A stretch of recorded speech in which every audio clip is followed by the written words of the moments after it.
Okay, good. We're back live with Tiyasa, Ethna, Heron. We had a little glitch before. Ethna, let me just recap and say a few things, okay? Then we'll patch the two together. Okay. Now we're completely private, so nobody will kind of come in, and that's what happened. Somebody came in, and I said, oh, I tried to kick him out, and then I kicked you out. Okay. You said some truly fascinating things. I mean, really, I've been a student for a long time of mystical experiences myself, so I know what you're talking about. But I didn't have the same experience you had. You just described. You had basically a 20 or 30 year experience where you were in this bubble of mystical consciousness. Well, am I getting that right? Well, kind of. I had the experience, and let's say that kind of put me into a kind of bubble, a guru bubble, let's say, for the next 30 years, you know, which a lot of disciples talk about as a kind of blissful. You can still work in the world, but you're in a kind of magical area almost, you know.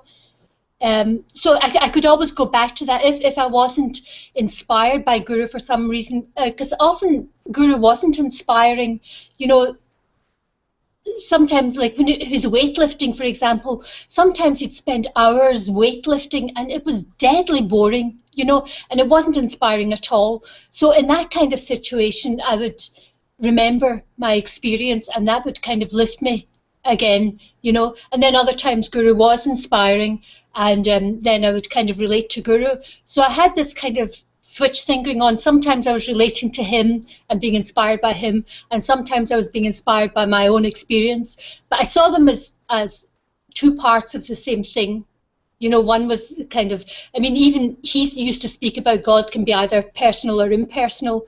So I saw it as when he was inspiring, it was a personal God, and when he wasn't inspiring, it was the impersonal God, which I related to my own experience. So that is kind of where I was at. As time went on in the centre, after a few years, things started being not so good as they were at the beginning. At the beginning, I suppose I was young, which helped, and Guru used to give me a lot of attention and things. But then as time went on, I got less attention, and the new ones coming up, the younger girls were getting all the attention, and I actually found it quite sad, you know, that Guru was kind of sidelining me a lot. It really kind of hurt me. But then I would think of my experience, no, God loves me, all this, you know, and I'd keep myself up. But underlying it, there was a kind of anxiety and unhappiness going on, which increased over the years. I won't go into all the things that happened because we've all been disciples, so I won't go into all that kind of stuff. But by the end, after about 20 years, I'm really moving forward here. There was a part of me that was really, really not happy as a disciple. I felt unappreciated, unloved, that I had given so much, and Guru was more or less just ignoring me all the time, you know. And at that time, Shantashri had moved to New York, so I was spending more time in New York. And I'd noticed that a lot of the girls of my generation who had lived in New York for many, many years, a lot of them were completely neurotic, that they had at one time been close to Guru, and now they weren't close to Guru. And if Guru kind of ignored them or seemed displeased with them, they'd go completely crazy, you know, they'd be crying and totally upset and really, really neurotic. And I didn't want to get like that. I'm not going to allow myself to become one of these totally neurotic people, you know, just so dependent on Guru's approval all the time. But at the same time, I was unhappy, but I didn't want to become like that. So there was this kind of, outwardly I was busy, I was smiling, I was a disciple, but inwardly I was unhappy. And then once there was a Jarnakala exhibition somewhere in Manhattan, and it was the time he was doing these silly drawings. He had done millions of these drawings. And the exhibition, I think it was for X millions of drawings. They had built these big boards and put the drawings on them, and then in order to display them, they had made almost like corridors of these drawings. So you would go down this corridor and then up that corridor. So it was like a maze. So I went to this exhibition, and at the reception area was Bhavani, who is the mother. I don't know if you remember Bhavani. She was the mother of Devashishu and Sahadeva. Unfortunately, she passed away quite a few years ago. Wait, I'm sorry. Wait, who is that again? Bhavani.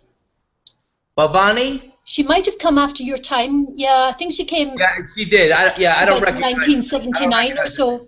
Okay. Yeah, she was very good at manifesting. She did a lot of the like she fixed up the meeting with Princess Diana and things like that. So I went to this Jarnakala exhibition, and she was on the reception. So I was chatting to her for a wee while before I went to this exhibition, and as I walked away from her to go into the exhibition, I saw her.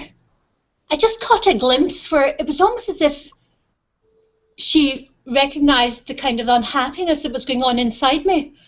And for a moment, I was totally thrown by it. And I just felt myself, the last thing in the world I wanted was some kind of pity, you know? Yeah. And I thought, I have to move away so no one can see me, because I'm just going to collapse here. And I moved into where the paintings were, where the drawings were, in one of these long corridors where there was no one else. And I just felt my whole self just disintegrating. I thought, I'm just going to collapse here and fall into a pile of weeping and crying things. And I was trying with all my might to say, no, keep it together, keep it together, keep it together, supreme, supreme, supreme, keep it together. But I could just feel it, myself falling apart. And then suddenly I had the experience of unity, you know, the kind of the classic mystical experience where that is the classical mystical experience. Unity, right. Oneness of all things. That's right. And for I don't know how long, maybe half a minute or so, I became it almost, you know. It was like a total experience. I could just see the unity of everything, and the unity that we were all one, that the whole world was one, and that all this nonsense that was going on in the center, all this kind of hierarchical stuff that was really upsetting me, that it was all rubbish, you know, that there's no superiority or inferiority or anything like that. Everything was totally one. And Guru used to talk about oneness, but I could see that what he was talking about and what he had created were complete opposites. You know, he was saying the words, but that's not what he created. That's so absolutely true. I have to comment and say that's so absolutely true. You know, and it just goes to show, for all the talk, we can all talk the talk. You read a few spiritual books and you can talk the talk. It's all one, and you know, every blah blah blah. But in real life, on the ground, so to speak, it was a very stratified society, very hierarchical as it can get, with the, you know, the cream of the cream up here, the inner circle, and then you go way down to what Guru would refer to as the 8th class disciples, or the quote cow dung disciples, he would call them. So that's right. You know, all the talk of oneness, but you had the experience of the oneness, but in the center, right? Day to day was not the oneness. It was the it was not the oneness. Yeah. It was not the oneness. And not only that, but I knew that there was nothing I could do about it, because I mean, I wasn't going to change it by becoming a better disciple or anything else. The only thing I could do to change this kind of dead end that I had come into, the only thing I could actually do would be to leave. You know, because nothing I could do within the center was going to make any change, because Guru had created this, and I had no influence over Guru. No. So that was when I began to think that I'm going to have to leave. But it took me quite a few years to actually leave. Well, you know what? That's been everybody's experience. In other words, I made a decision to leave, but it took me 4 years to finally, you know, make my exit. but there was no single. In my case, there was a single experience that would kind of tip, was the tipping point. But in your case, there was no particular experience. Well, that experience of oneness was the one that made me realize. I got it. And the contrast between the day-to-day reality. I got it. And it wouldn't change, and the realization that it wouldn't change. That was when I thought, okay, I'm going to have to leave. But at the same time, I was still enjoying the meditation, and so I was. In one way, I wanted more meditation, and the other hand, I wanted to leave. And the irony was that after that, I mean, I never told Guru about the experience or anything, but after that, he started giving me more attention and to invite me up to his house and things like that. But still, part of me knew that I was really going to have to leave, that it was a dead end. I wasn't going to make any more progress in the center, So that was why I eventually did leave. And actually, I brought something along to show you. That's this. See this little chap here? Can you see him? Yeah, perfectly. Yeah, that's my Buddha. When I was on my last Christmas trip, I'll hold him up here. When I was on my last Christmas trip, and I knew I was going to leave immediately after the Christmas trip, I was looking for something to replace the transcendental photograph. So I was actually there with Guru looking for a replacement for the transcendental photograph, and I came across this in the market in Cambodia. And this is my freedom Buddha. I bought this to replace Guru. Well, that's that's tremendous. I want to look. We're playing show and tell here. I have something to show you. Okay. I'm going to show you my replacement. Okay, hold on. Okay, show me. Hold on.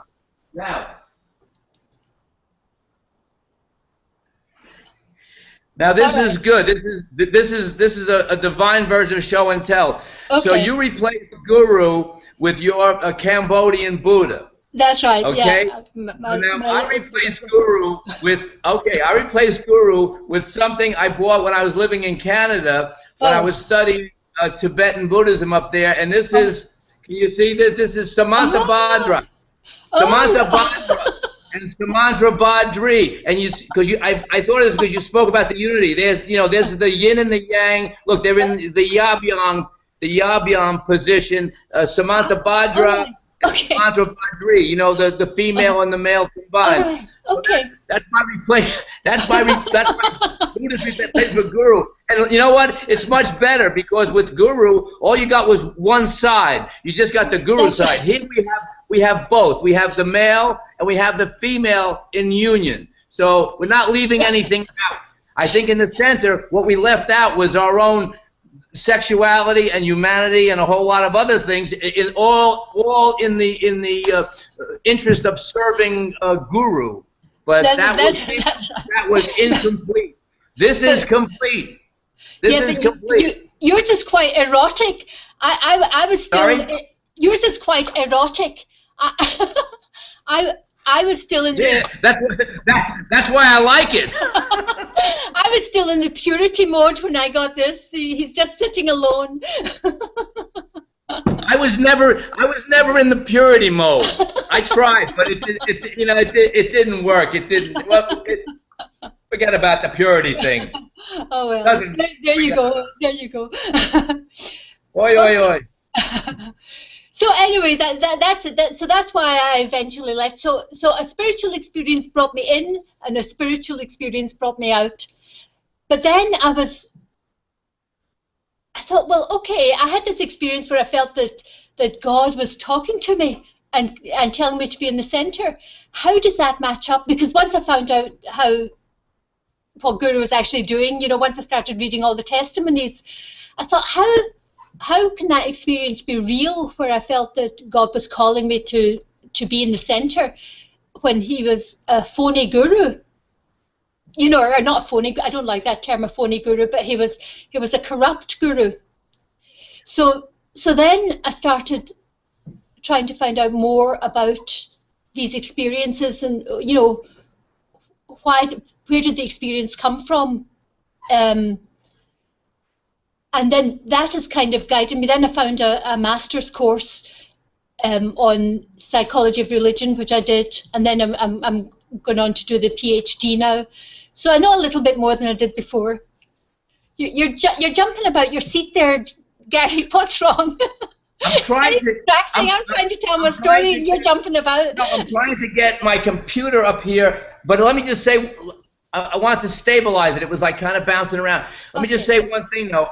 I think you made a great distinction there, and this is something that bears repeating.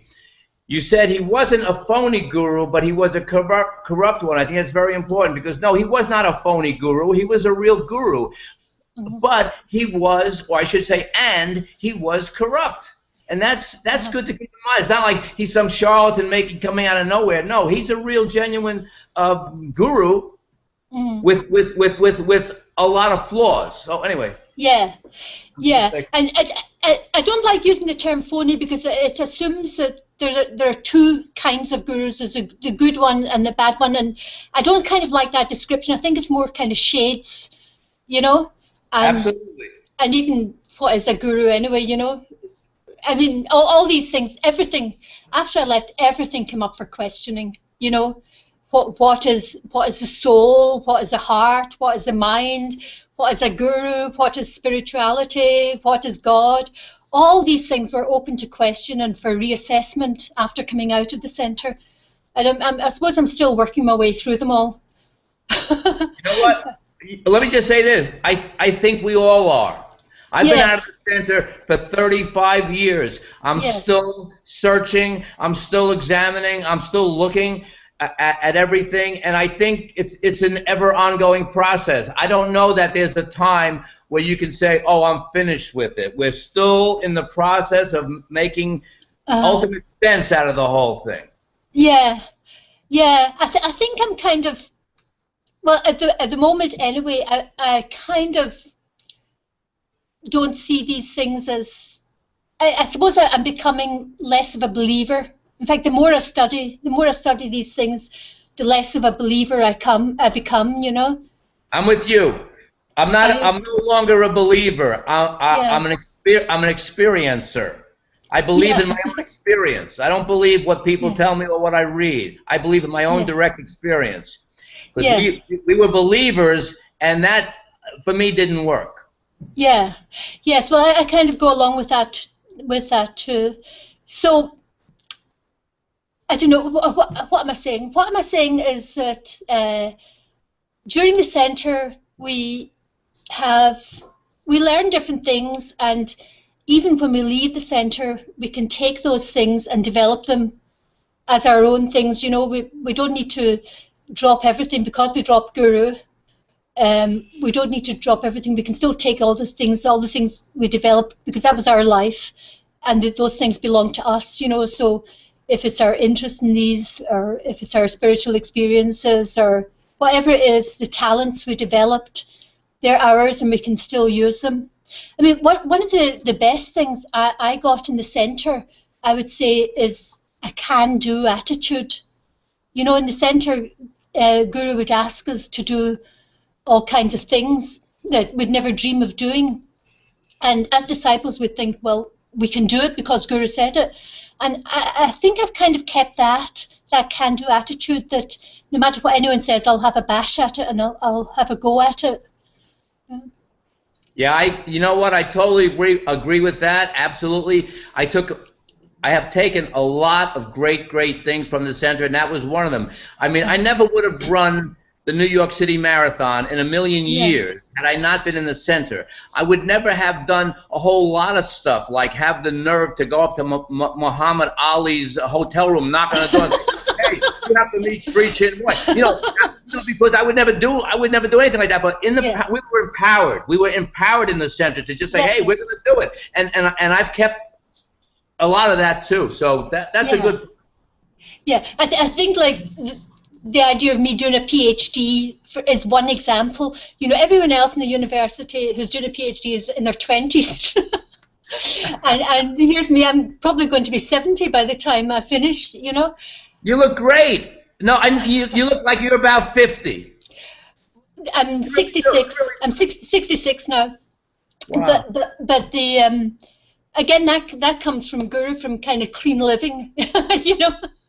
That's true. I mean, the center saved me for 10 years from my alcoholism and everything else. Yeah.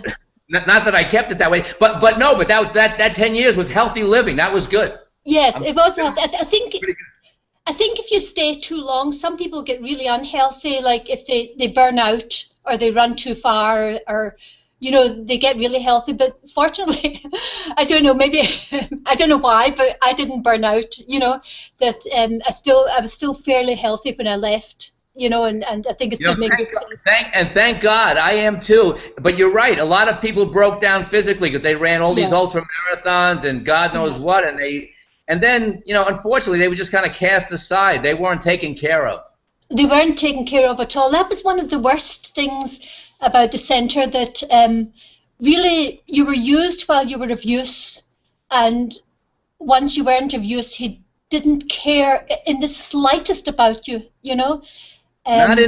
Not in the least. Now, in my own experience, Guru always was pretty nice to me and everything, but I saw around me, he didn't care. If you were of use to him, yes, oh, good boy, good girl, wonderful, blessing, prasad. And then once you weren't of any use anymore, whether you were a broken down runner, or you got tired of putting up posters, or you couldn't arrange interviews with Princess Di or Muhammad Ali, then you were like, forget about it. That's right.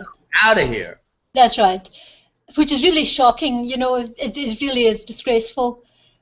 So that was probably one of the worst things about the center, and especially on the girls' side, because we didn't mix, the girls and the boys didn't mix. On the girls' side, as you go older, really you were cast aside, and he was really only interested in the young ones, unless you had something like contacts or money, or, you were doing something very unique. But a lot of the girls, as they got older, they really were cast aside in favor of the younger ones, and it was actually quite hurtful, because you had spent, I suppose it was a bit like a wife being cast aside for a mistress, No, you know what? No, it's exactly that way. And it's also, all this talk, of oneness and equal and evenness in the great expanse, as we used to say in Tibetan Buddhism, equal and even. Guru, and it happened more than one time, he'd have these young, thin, nice, shapely girls or whatever, and then when they gained a little weight, and I'm talking, and I know somebody very intimately that had that experience, gained a little weight, and then it was like, ush, out, and get another younger and thinner one in. So that's the same thing, same process. Yeah. And I mean, he went through his fat periods himself. I heard and I saw. Yeah, I mean, he for all his weightlifting and all his running and stuff, he wound up pretty miserable physically, pretty hobbled and pretty depressed and pretty fat. That's right. So there's a lesson for you. It came back. He may not believe in karma, but I think his karma came back to bite him in the rear end. Well, something did anyway, but anyway, there we go. So that was really what I was just wanting to say, how I arrived at this stage where I'm studying. What I'm doing is I wanted to take it outside of religion, because so often these experiences happen in a religious context, and they're interpreted in a religious context. So I wanted to take it outside of religion, and because I noticed that some atheists sometimes have them. So I've found these atheists who've had these experiences, and I'm interviewing them, and then I'm kind of analysing it, and that'll be my thesis in the end when I finally get it done. So wait, what's the basic thesis that the mystical experience can be experienced outside a religious context? Well, we know it can be. What happens if you look at the research, most of the research, people who don't believe are only a very small percentage of the research of the people who've been interviewed. So you can't really draw any conclusions from it. So I thought I would look at a group that's exclusively non-believers, and see, because I thought when we interpret these experiences, it's usually done in the context of religion. So, like, for example, the Catholic Church will judge whether the experience fits in with their theology. And if the experience doesn't fit in with their theology, then they don't accept it as a true experience. You know, they say you're a nutcase. But if your experience fits in with Catholic theology and a few other things, if you've led a good Catholic life and things like that, then after you die, they might make you a saint. You know, so it's that's a good point. That's a good point. So in other words, yeah, within the framework of any particular religion, they judge an experience authentic or not. But if it's outside their framework, in other words, if you see Krishna instead of Jesus, yeah, and you know, the Christian thing will be like, oh no, that was the devil, you know. But if you saw Jesus, then you're good to go, you know. That's right. Same experience. So I wanted to take it outside of religion entirely and see what was happening with atheists. Great. So, Hey, you can interview me. I'm an atheist. But did you have your experiences while you were an atheist? No. You see, so it's only if you had the experience while you were an atheist. But actually, I've got all my people now anyway. I've got all my people now. But I can't go into too much detail because of confidentiality stuff, you know, at the moment, you know. But that's where that's where I'm at now, and I'm enjoying it so much. You know, I think, first of all, a little disclaimer. No, I'm not an atheist. I'm not. But that's a very interesting topic. Really, let's stay on top of this as you develop more research. Keep us posted, because it's easy to see how a religious person could have see Jesus or Krishna or whatever. But an atheist, what would the atheist see? Yeah. Void?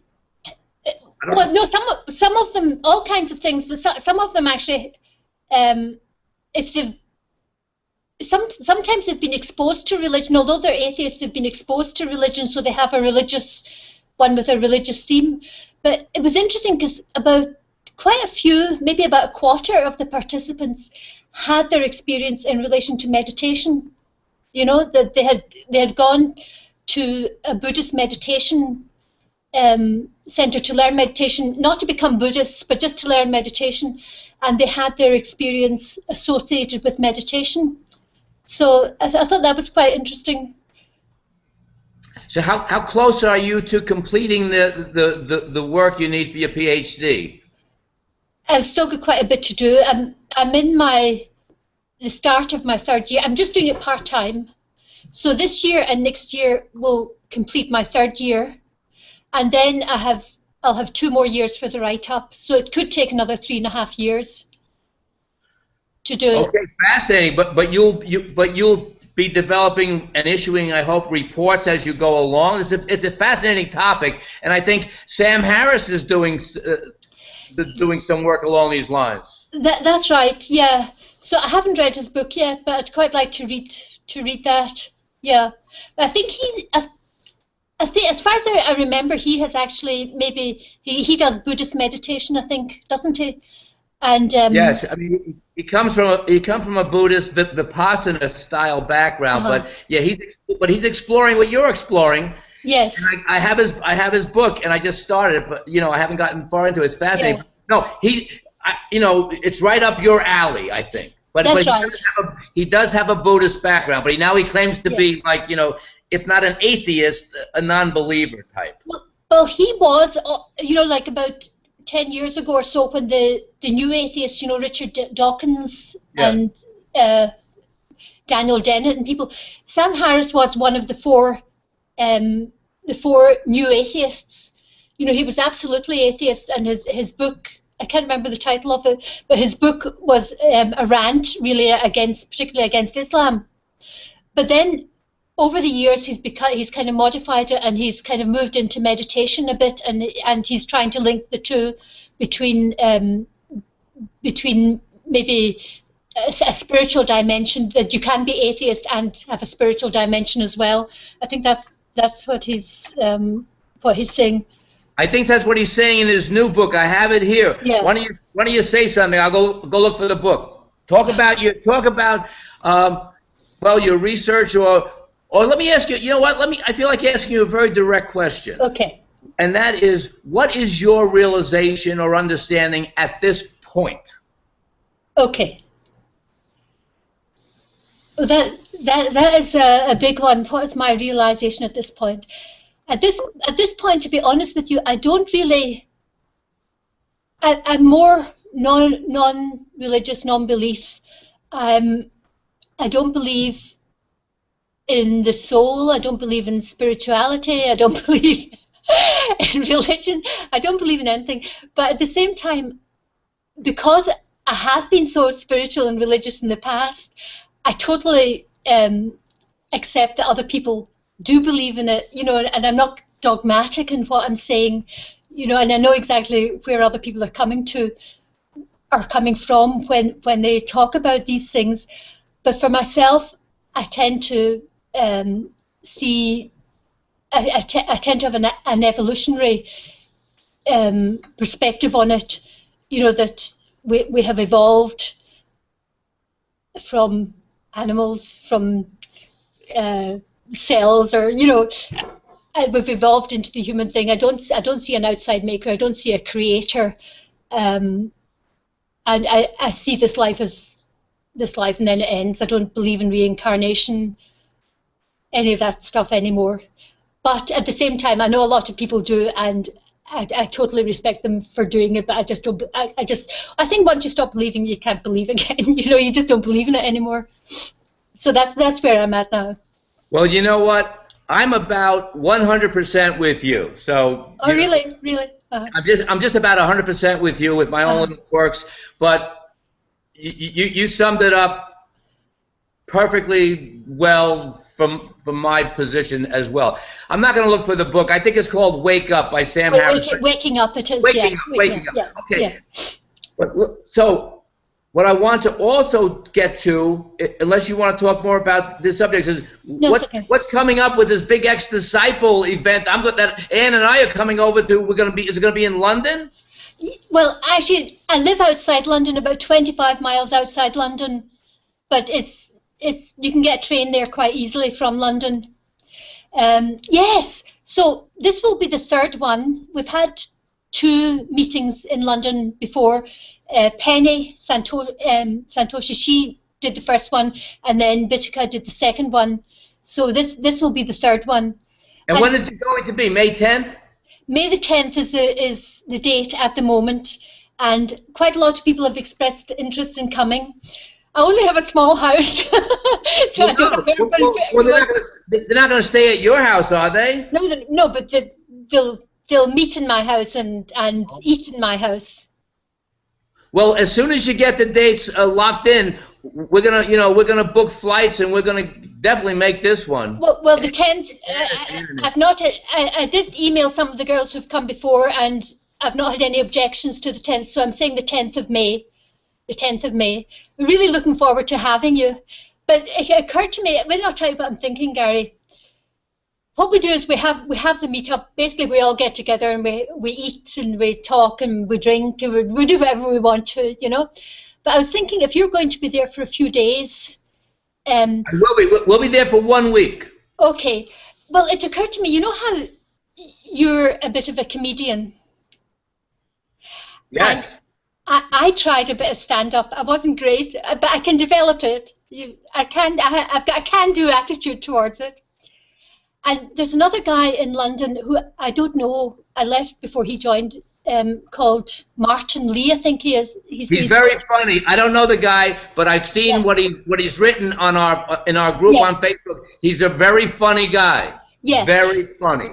So it occurred to me that maybe we should all get together and go to an open mic event and actually have a disciple stand-up comedy stuff. Let's do that. Listen, let's do that. Well, you'll have to get a routine together. Well, yeah. Okay, so 2 disciples walk into a bar. No, I'll get it together. Don't worry, yeah. But the thing is, we'd probably have to do it like in a pub or something that has an open mic event where there would be other stand-up comedians as well. So we wouldn't be able to make it too relevant to the centre. It would have to be a little bit more general.